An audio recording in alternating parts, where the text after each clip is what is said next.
আসসালামু আলাইকুম, আমন্ত্রণ জানাচ্ছি মাই টিভি সংবাদে। নুসরাত জাহান পুরো সংবাদ জুড়ে সাথে আছি। শুরুতেই জানিয়ে দিচ্ছি সংবাদ। পণ্যের কৃত্রিম সংকট সৃষ্টি করলে আইনগত ব্যবস্থা নেওয়ার হুঁশিয়ারি বাণিজ্য সচিবের। বাজার নিয়ন্ত্রণে পেঁয়াজ, চিনি ও তেলের শুল্ক স্থগিতের প্রস্তাব। শীত না আসতেই শিশুদের মধ্যে রোটা ভাইরাসের প্রাদুর্ভাব। দুদিন পর আবারও করোনায় 500-র বেশি রোগী শনাক্ত। সুকৌশলে আওয়ামী লীগের কমিটিতে ঢুকে পড়ছে বিএনপি জামাত। মন্তব্য কাদেরের। দুর্নীতি ঢাকতে নিপীড়নের অভিযোগ রিজভীর। ষষ্ঠী পূজার মাধ্যমে সনাতন ধর্মাবলম্বীদের প্রধান ধর্মীয় উৎসব শারদীয় দুর্গাপূজা শুরু। সন্ধ্যায় দেবীর বোধন ও অধিবাস। দর্শক, শিরোনাম শুনছিলেন, বিস্তারিত সংবাদে যাচ্ছি। শুরুতেই বাজার পরিস্থিতি ও দ্রব্যমূল্য প্রসঙ্গ। বাজার পরিস্থিতি নিয়ন্ত্রণে পেঁয়াজ, চিনি ও ভোজ্য তেলের সব ধরনের আমদানি শুল্ক আপাতত স্থগিত রাখতে এনবিআরকে চিঠি দিয়েছে বাণিজ্য মন্ত্রণালয়। সচিবালয়ে নিত্য প্রয়োজনীয় পণ্যের পরিস্থিতি নিয়ে বৈঠক শেষে এই কথা জানান বাণিজ্য সচিব তপন কান্তি দাস। তিনি বলেন, দেশে পর্যাপ্ত পেঁয়াজ মজুদ এবং সরবরাহ স্বাভাবিক রয়েছে, আতঙ্কিত হওয়ার কিছু নেই। বাজার নিয়ন্ত্রণে মনিটরিং জোরদার করার কথা জানিয়ে বাণিজ্য সচিব হুঁশিয়ারি দিয়েছেন, কোনো পণ্যের কৃত্রিম সংকট তৈরি করলে আইনগত ব্যবস্থা নেওয়া হবে। সাইদুর রহমান আবিরের রিপোর্ট। নিত্য প্রয়োজনীয় পণ্যের মজুদ, সরবরাহ, আমদানি, মূল্য পরিস্থিতি স্বাভাবিক ও স্থিতিশীল রাখার লক্ষ্যে সচিবালয় বাণিজ্য মন্ত্রণালয় সভাকক্ষে এই বৈঠক বলা হয়নি যে আগামী এক মাসে। সচিবের সভাপতিত্বে অনুষ্ঠিত বৈঠকে ভার্চুয়ালি যুক্ত হন বাণিজ্যমন্ত্রী টিপু মুনশি। বৈঠক শেষে সংবাদ সম্মেলন করেন বাণিজ্য সচিব। পেঁয়াজ নিয়ে সাংবাদিকদের প্রশ্নের জবাব দেন তিনি। তবে আজকে আমরা ব্যবসায়ীদেরকে কঠোর বার্তায় দিয়েছি যে যেটুকু আমদানি অংশ তার জন্য দাম হয়তো কিছু বাড়তে পারে, বাট 80% পেঁয়াজের সরবরাহ দেশের উৎপাদন থেকে হয় এবং মজুদ যথেষ্ট আছে, সুতরাং সেই হিসেবে যেন দাম না বাড়ে, সেই বিষয়ে আমাদের পরিষ্কার মেসেজ দেওয়া হয়েছে। নিত্য প্রয়োজনীয় পণ্যের দাম ভোক্তাদের নিয়ন্ত্রণে রাখতে বিভিন্ন উদ্যোগের কথা জানান তিনি। মনিটরিং এবং যেখানে বাজার পরিস্থিতি পর্যবেক্ষণ, ব্যবসায়ীদের রেগুলেশনের জায়গাটা কিন্তু আমরা যথেষ্ট শক্তভাবে জানিয়ে দিয়েছি। তো জেলা প্রশাসনকেও ইতিমধ্যে চিঠি লেখা হয়েছে, জেলা পর্যায়ের মার্কেটগুলো পর্যবেক্ষণ করা, মজুদ পরিস্থিতি দেখা এবং দ্রব্যমূল্য কেউ অতিমাত্রায় নিচ্ছে কিনা, ভোক্তা অধিকার আইন সহ অন্যান্য আইনে যে আইনগত বিধান আছে সেই অনুযায়ী ব্যবস্থা নেওয়ার জন্য। সাশ্রয়ী মূল্যে বর্তমানে বাংলাদেশে টিসিবির পেঁয়াজ বিক্রি হচ্ছে, যা অব্যাহত থাকবে বলেও জানানো হয় বৈঠক পরবর্তী সংবাদ সম্মেলনে। থাকবে ঠিক সেটা বলা হয়নি। যে সাইদুর রহমান আবির, মাই টিভি, ঢাকা। রূপপুরের পর দেশের দ্বিতীয় পরমাণু বিদ্যুৎ কেন্দ্র নির্মাণেও রাশিয়াকে পাশে চায় বাংলাদেশ বলে জানিয়েছেন প্রধানমন্ত্রী শেখ হাসিনা। সকালে প্রধানমন্ত্রীর সাথে রাশীয় পারমাণবিক শক্তি কর্পোরেশন রোসাটমের মহাপরিচালক অ্যালেক্সি লিভাচেভের সৌজন্য সাক্ষাৎকালে তিনি কথা বলেন। গণভবনেই সাক্ষাৎ অনুষ্ঠিত হয়েছে। এ সময় বাংলাদেশের উন্নয়নে সব সময় পাশে থাকার প্রত্যাশা ব্যক্ত করেছেন অ্যালেক্সি লিভাচেভ।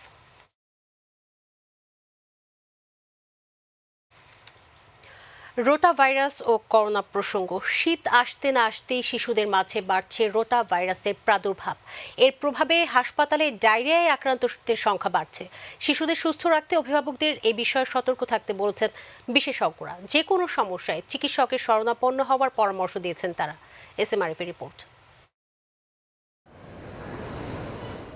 বাংলাদেশে ডায়রিয়ার প্রাদুর্ভাবকালীন সময়কালকে দুটি অংশে বিভক্ত করা হয়েছে, যেখানে মার্চ ও এপ্রিল মাসকে প্রি মৌসুম এবং সেপ্টেম্বর অক্টোবরকে পোস্ট মৌসুম হিসেবে ধরা হয়। প্রতি বছর এই সময়ে প্রতিদিন গড়ে 500 রোগী সেবা নেন রাজধানীর কলেরা হাসপাতাল খ্যাত আইসিডিডিআরবিতে। অবশ্য করোনার পর থেকে সেই সংখ্যা কম। পানির সমস্যা ছিল, কাঁচা পানি খাইছিলাম, খাওয়ার পর থেকে সকালবেলা থেকে পায়খানা হচ্ছে। রাত্রে 5-6 বার গেছে, সকালেও 3-4 বার গেছে, তখন আমরা নিয়ে আসি। তবে শীতকে সামনে রেখে শিশুদের মাঝে বেড়েছে রোটা ভাইরাসের প্রাদুর্ভাব। ডায়রিয়ায় আক্রান্ত হয়ে প্রতিদিনই নতুন রোগী ভর্তি হচ্ছে হাসপাতালে। 4 দিন থেকে পাতলা পায়খানা, প্রথম পরে বমি হয়েছিল, বমি গেছে, জ্বর আসছিল, জ্বর সেরে গেছে, খালি এখন পাতলা পায়খানা, শরীরটা ফুলে গেছে।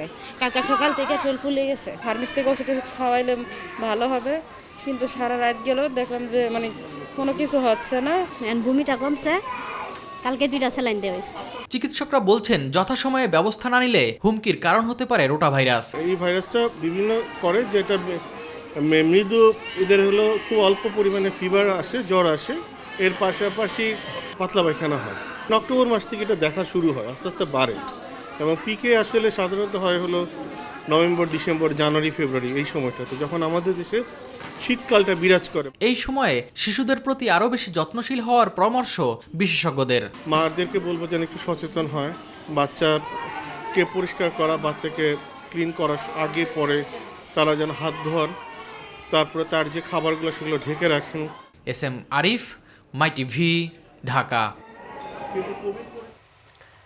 দেশে দুদিন পর আবারও 500-র বেশি রোগী করোনায় শনাক্ত হয়েছে। গত 24 ঘন্টায় 599 জনের মধ্যে করোনা ভাইরাসের সংক্রমণ ধরা পড়েছে। শনিবার 5 মাস পর করোনা শনাক্ত রোগীর সংখ্যা 500-র নিচে নেমেছিল। সেদিন 415 জনের করোনা সংক্রমণ ধরা পড়ে। তার পরদিন রোববার 481 জনের মধ্যে সংক্রমণ ধরা পড়েছিল। এদিকে গত 24 ঘন্টায় করোনায় মারা গিয়েছেন আরও 11 জন। স্বাস্থ্য অধিদপ্তর জানিয়েছে নতুন শনাক্ত রোগী নিয়ে দেশে মোট শনাক্ত করোনা রোগীর সংখ্যা দাঁড়িয়েছে 15,62,958 জন। তাদের মধ্যে মারা গিয়েছেন 27,699 জন। সর্বশেষ 24 ঘন্টায় 23,193 জনের নমুনা পরীক্ষা করা হয়েছে। পরীক্ষার বিপরীতে রোগী শনাক্তের হার 2.58। আগের দিন এই হার ছিল 2.36। গত 24 ঘন্টায় মারা যাওয়া 11 জনের মধ্যে ঢাকা বিভাগে 7 জন, বরিশাল বিভাগে 2 জন রয়েছেন। খুলনা ও ময়মনসিংহ বিভাগে 1 জন করে মারা গিয়েছেন। রাজশাহী, চট্টগ্রাম, সিলেট ও রংপুর বিভাগে কারো মৃত্যু হয়নি। রাজধানীর করোনা আক্রান্তদের সংখ্যা দিনকে দিন কমে আসায় রাজধানীর মহাখালী কোভিড-19 হাসপাতালটিকে করোনা চিকিৎসার জন্য নির্ধারিত রেখে বাকি হাসপাতালগুলোকে স্বাভাবিক চিকিৎসার জন্য উন্মুক্ত করে দেওয়ার আহ্বান জানিয়েছেন ঢাকা উত্তরের মেয়র আতিকুল ইসলাম। বিশ্ব স্তন ক্যান্সার হাসপাতাল আয়োজিত অনুষ্ঠানে তিনি আহ্বান জানান, সুস্থতার জন্য সামাজিক আন্দোলনের কোনো বিকল্প নেই বলেও মন্তব্য করেছেন আতিকুল ইসলাম।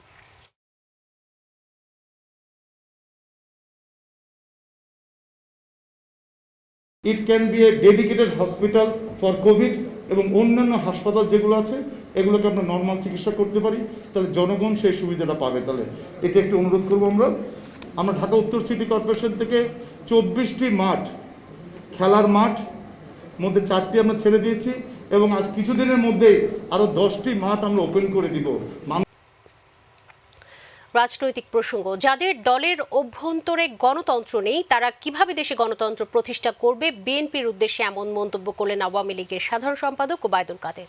তিনি বলেন, বিএনপি জামাত সুকৌশলে আওয়ামী লীগের বিভিন্ন কমিটিতে ঢুকে পড়ছে, এই বিষয়ে সবাইকে সজাগ থাকতে হবে। আর তথ্যমন্ত্রী হাসান মাহমুদ বলেছেন, বিএনপি যতই প্রস্তুতি নেই তাদের ডাকে দেশের মানুষ রাজপথে নামবে না। পৃথক সভায় তারা এসব কথা বলেন। সাইদুর রহমান আবিরের আরও একটি রিপোর্ট। ঢাকা মহানগর উত্তর আওয়ামী লীগ অন্তর্গত ইউনিট সম্মেলনের উদ্বোধনী অনুষ্ঠানে প্রধান অতিথির বক্তব্য রাখেন আওয়ামী লীগের সাধারণ সম্পাদক ওবায়দুল কাদের। এ সময় বিএনপির বিভিন্ন বক্তব্যের জবাব দেন তিনি। বিএনপির 20 দলীয় জোটেও দেখা দিয়েছে ভাঙ্গনের বিষাদ সুর। সম্মেলন না করে কেন্দ্রীয় সম্মেলন করবে, ঘরে বসে কমিটি সম্মেলন নাই দলে। গণতন্ত্রে তাদের ঘরেই গণতন্ত্র নেই, তারা দেশে গণতন্ত্র কি করে? এদিকে সচিবালয়ে এক মতবিনিময় সভায় সংসদ নির্বাচন সামনে রেখে বিএনপির আন্দোলন প্রসঙ্গে সাংবাদিকদের প্রশ্নের জবাব দেন তথ্য ও সম্প্রচার মন্ত্রী ডক্টর হাসান মাহমুদ। বিএনপি ক্ষমতায় বসে আবার পেট্রোল বোমার রাজনীতি করবে, 500 জায়গায় বোমা ফুটাবে, দেশকে আবার দুর্নীতিতে চ্যাম্পিয়ন বানাবে, এবং শাহেক আব্দুর রহমান, তারপর বাংলা ভাই, এগুলো সৃষ্টি করবে। এগুলো বিএনপির পক্ষে মানুষ কখনো নামবে। সরকার এবং সম্প্রচার সংশ্লিষ্ট সকলের স্বার্থেই যে কোনো মূল্যে ক্লিন ফিট বাস্তবায়ন করা হবে বলেও জানান হাসান মাহমুদ। ডিজিটালাইজেশন হলে দেশের লাভ, দেশের অর্থনীতির লাভ। সাইদুর রহমান আবির, মাই টিভি, ঢাকা। জনগণের প্রতি কোনো দায় না থাকায় দ্রব্যমূল্য নিয়ন্ত্রণে সরকারের কোনো পদক্ষেপ নিচ্ছে না বলে অভিযোগ করেছেন বিএনপির সিনিয়র যুগ্ম মহাসচিব রুহুল কবির রিজভী। সকালে নয়াপল্টনে সংবাদ সম্মেলনে তিনি বলেন, নিজেদের দুর্নীতি ঢাকতে সরকার বিএনপির উপর নিপীড়ন চালাচ্ছে। সরকার পতন ছাড়া জনগণের মুক্তি নেই বলেও মন্তব্য করেছেন রিজভী। আসলেই তিনি তাক লাগিয়ে দিয়েছেন মানুষের উপর অসহনীয় ঋণের বোঝা চাপিয়ে দিয়ে, তাক লাগিয়ে দিয়েছেন দ্রব্যমূল্যের সীমাহীন ঊর্ধ্বগতিতে মানুষের জীবনকে দুর্বিষহ করে দিলেন, তাক লাগিয়ে দিয়েছেন দেশ থেকে লাখ লাখ কোটি টাকা বিদেশে পাচারের সুযোগ করে দিয়ে, ব্যাংক লুটের সুযোগ করে দিলেন। কিন্তু তথাকথিত উন্নয়নের তাস দিয়ে মানুষের মন জেতার যাত্রা। এবার দুর্গোৎসবের খবর। ঢাক ঢোল আর কাসরের ঘণ্টায় ষষ্ঠী পূজার মধ্য দিয়ে শুরু হলো হিন্দু সম্প্রদায়ের সবচেয়ে বড় ধর্মীয় উৎসব দুর্গাপূজা। সকালে বেলতলায় বিহিত পূজার পর দেবীর আমন্ত্রণ ও অধিবাসের মধ্য দিয়ে সূচনা হয় শারদীয় দুর্গোৎসব। মণ্ডপে মণ্ডপে অনুষ্ঠিত হয় মা দুর্গার ঘুম ভাঙানোর বন্দনা। দেবী দুর্গা এবার মর্তলোকে আসছেন ঘোড়ায় চড়ে। ড্যানি ত্রংয়ের রিপোর্ট।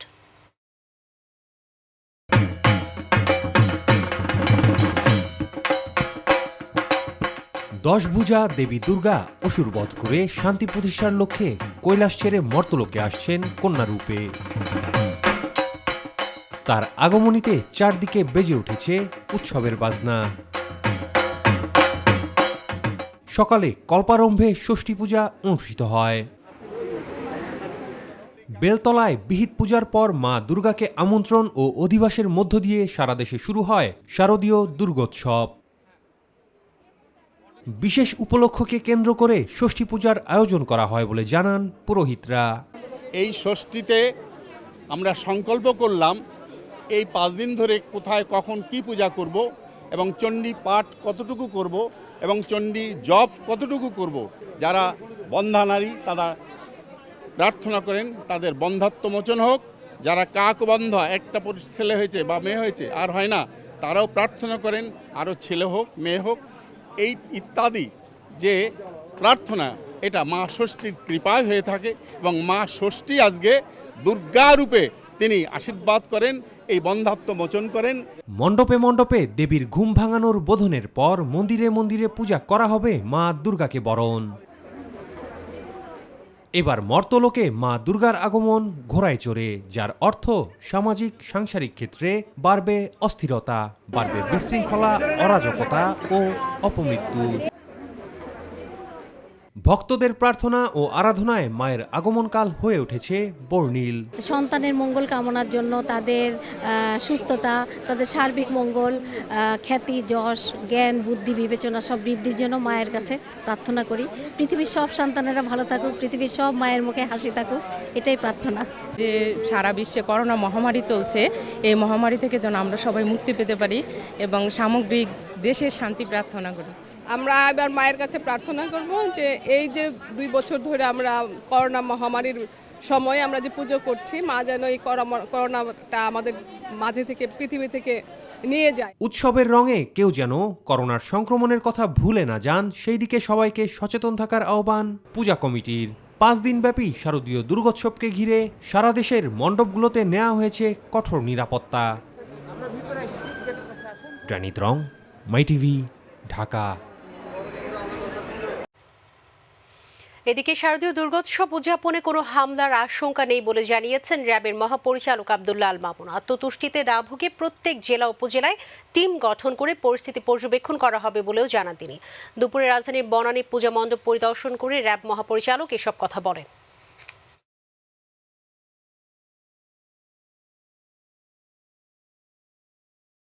র্যাবের ডগ স্কোয়াড সার্বক্ষণিকভাবে পূজা মণ্ডপ ও গুরুত্বপূর্ণ স্থানে প্রয়োজনীয় সুইপিংয়ে অংশগ্রহণ করবে। মাদক অস্ত্র উদ্ধার সহ যে কোনো পরিস্থিতির জন্য র্যাবের ডগ স্কোয়াড প্রস্তুত থাকবে। পূজা মণ্ডপ সহ বিভিন্ন স্থানে সুইপিং পরিচালনার পাশাপাশি র্যাবের বম ডিসপোজাল ইউনিট যে কোনো উদ্ভূত পরিস্থিতির জন্য প্রস্তুত থাকবে। এবার অনলাইন ও প্রতারণার খবর। অনলাইন টিকিটিং এজেন্সি 24ticket.com এর ডিরেক্টর মিজানুর রহমানকে গ্রেফতার করেছে সিআইডি। এছাড়া গ্রাহকদের কাছ থেকে 2.5 কোটি টাকা হাতিয়ে নেওয়ার অভিযোগে ই-কমার্স প্রতিষ্ঠান থলে.com ও উইকম.com এর 6 জনকে গ্রেফতার করা হয়েছে। সকালে সিআইডি কার্যালয়ে সংবাদ সম্মেলনে এই কথা জানান অতিরিক্ত ডিআইজি কামরুল হাসান। রিং আইডির সব ব্যাংক অ্যাকাউন্ট ফ্রিজ করা হয়েছে জানিয়ে তিনি বলেন, প্রতিষ্ঠানটির বিদেশি অর্থ পাচারের বিষয়টি তদন্ত করা হচ্ছে। আসলে তারা অ্যাড দেখেন না, তারা অ্যাডে একটা করে চাপ দেন, দিয়ে তার ব্যক্তিগত কাজ করেন, আবার একটাতে চাপ দেন। তারা কিন্তু শুধু টাকা রোজগারের জন্য এই অ্যাডের মধ্যে একটা ক্লিক করেন। আবার তারা ইনভেস্টও করতে হয় এবং ইনভেস্টমেন্টের রিটার্নও তারা পান, এবং একবার রিটার্ন পেয়ে গেলে তখন তার আবার ফার্দার ইনভেস্টমেন্টের একটা লোভ তৈরি করা হয়। সুতরাং এটা এক ধরনের বিভিন্ন সংস্থায় চাকরি দেওয়ার প্রলোভন দেখিয়ে 1 কোটি টাকার বেশি প্রতারণার অভিযোগে প্রতারক চক্রের 3 সদস্যকে গ্রেফতার করেছে সিআইডি। সকালে সংস্থাটির কার্যালয়ে সংবাদ সম্মেলনে একথা জানান অতিরিক্ত ডিআইজি মোহাম্মদ ইমাম হোসেন। তাদের বিরুদ্ধে সেনাবাহিনীর উচ্চপদস্থ কর্মকর্তা সেজে চাকরি দেওয়ার নামে বিপুল পরিমাণ অর্থ হাতিয়ে নেওয়ার অভিযোগ ছিল। এদের জিজ্ঞাসাবাদে আরও গুরুত্বপূর্ণ তথ্য বেরিয়ে আসবে বলে জানান তিনি। এইভাবে বিভিন্ন মানুষকে প্রতারণা করে। সাধারণ মানুষ আসলে চাকরির তো প্রচুর চাহিদা আছে মার্কেটে, সেই সুযোগটাকে কাজে লাগিয়ে এই যারা এখন দেখলেন সাদা সাদা দাড়ি, সেই কিন্তু কর্নেল মেজর। সেই এখন তো আমরা চেহারা ধরার পর কেন যে চেহারা খারাপ হয় আল্লাহ জানে, আমি জানি না, ধরার পর চেহারা খারাপ হয়ে যায়। এখন কিন্তু তার সেই গ্ল্যামারটা নাই চেহারায়, এর আগে তো কঠিন গ্ল্যামার ছিল। চট্টগ্রামে আর্মি অ্যাভিয়েশন ফরওয়ার্ড বেস স্থাপনের পাশাপাশি সেনাবাহিনীর বহরে যুক্ত হয়েছে যুক্তরাষ্ট্র থেকে আনা 2টি অত্যাধুনিক বেল 407 GXI হেলিকপ্টার। সকালে সেনাপ্রধান জেনারেল SM শফিউদ্দিন আহমেদ আনুষ্ঠানিকভাবে এর উদ্বোধন করেন। এই সময় সেনাপ্রধান বলেন, হেলিকপ্টার দুটি নবীন বৈমানিকদের প্রশিক্ষণে গুরুত্বপূর্ণ ভূমিকা পালন করবে। একই সঙ্গে আকাশ থেকে ভূমিতে অনুসন্ধান পর্যবেক্ষণে কাজ করবে হেলিকপ্টার দুটি। এ সময় প্রধানমন্ত্রীকে ধন্যবাদ জানান সেনাপ্রধান।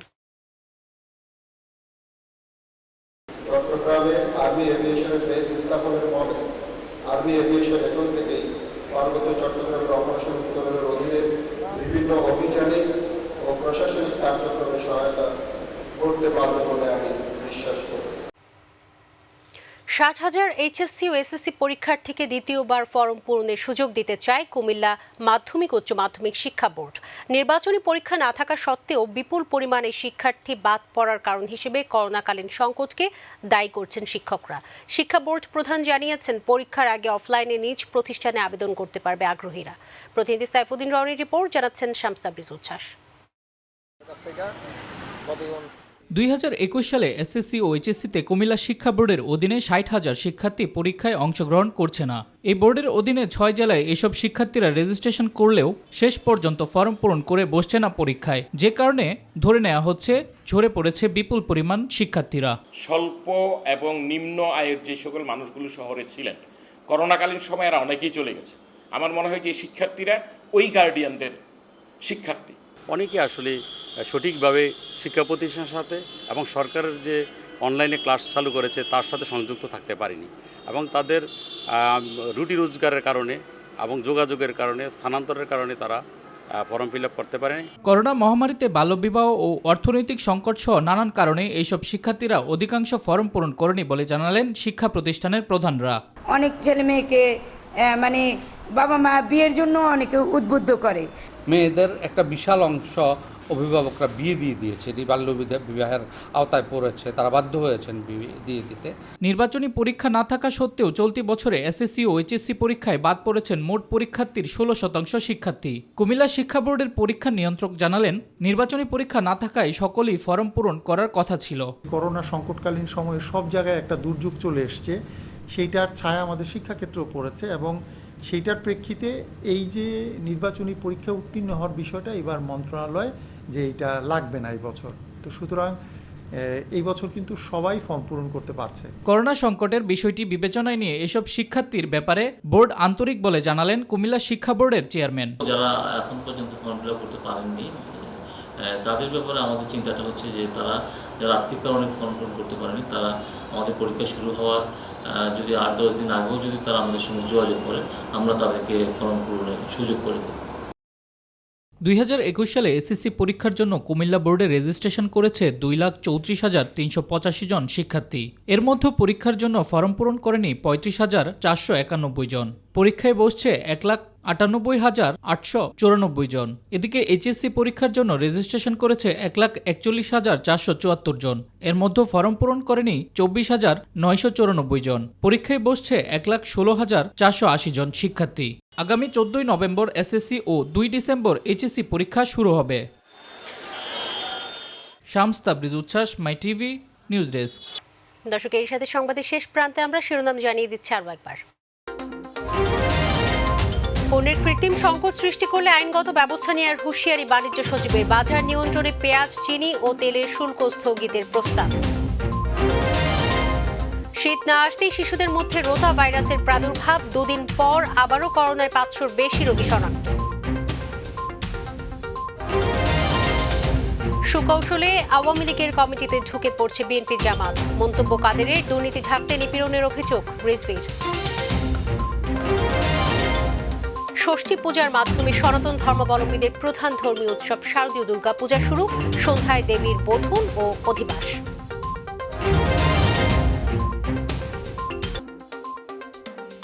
অসংখ্য ধন্যবাদ। ইউটিউবে মাই টিভি সংবাদ পেতে ভিজিট করুন youtube/mytvbd নিউজ, আর আমাদের অনুষ্ঠান দেখতে ভিজিট করুন youtube/mytv বাংলা, facebook/mytv বাংলা। পরবর্তী সংবাদ রয়েছে রাত 9টা 30 দেখার আমন্ত্রণ জানিয়ে বিদায় নিচ্ছি। করোনা সংক্রমণ রোধে সবাই সতর্ক থাকুন, মাস্ক পরুন, স্বাস্থ্যবিধি মেনে চলুন। আল্লাহ হাফেজ।